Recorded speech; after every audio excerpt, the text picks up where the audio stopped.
ఆ ఛానల్కి వైసీపీకి సంబంధం ఏంటి? అందులో ఆ రిపోర్టర్ అర్నబ్ గోస్వామి అంటే అందరూ కూడా జాతీయ స్థాయిలో మెచ్చిన రిపోర్టర్ అంటారు అందరూ.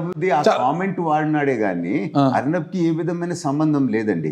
నేను అబ్జర్వ్ చేస్తా వచ్చినాను, నైట్ 2 దాకా అయింది. Number of social media post వైసీపీకి సంబంధించిన పెట్టినవి, ఆ సోషల్ మీడియా హ్యాండిల్స్ మీరు చూస్తే అన్ని వైసీపీ రిలేటెడే. అంటే ఎంత పగడ్బందీగా 60 నుంచి 100 posts with in 1 day or 2 days రకరకాల వీడియోస్ కట్ చేసి రకరకాల విధంగా పెట్టినారు.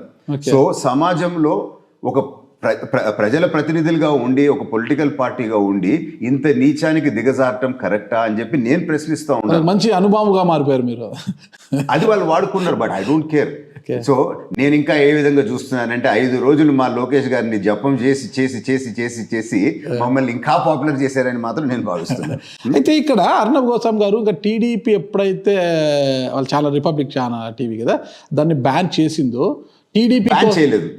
మళ్ళీ దయచేసి ఇక్కడ ఒక మాట స్లిప్ అయితే మేము ఇరుక్కుంటాం. బ్యానే చేయలేదు. ఏమి జరిగింది? ఎందుకంటే ఖాళీ చైర్ పెట్టాడు టీడీపీ వాళ్ళ కోసం, అది ఆ డిబేట్ లో వాళ్ళ కోసం ఆ చైర్ అని. ఏం జరిగింది అని అంటే, నేను పటాభి గారు, జ్యోత్స్న గారు అందరం ముగ్గురం పోయినాం. పోతే ఇంకొక మన పిల్లోడు కూడా, యూత్ పిల్లోడు కూడా పోయి ఉండాడు. నలుగురం పోతే నలుగురిని అటాక్ చేస్తూ ఉండరు ఫర్ నో రీజన్.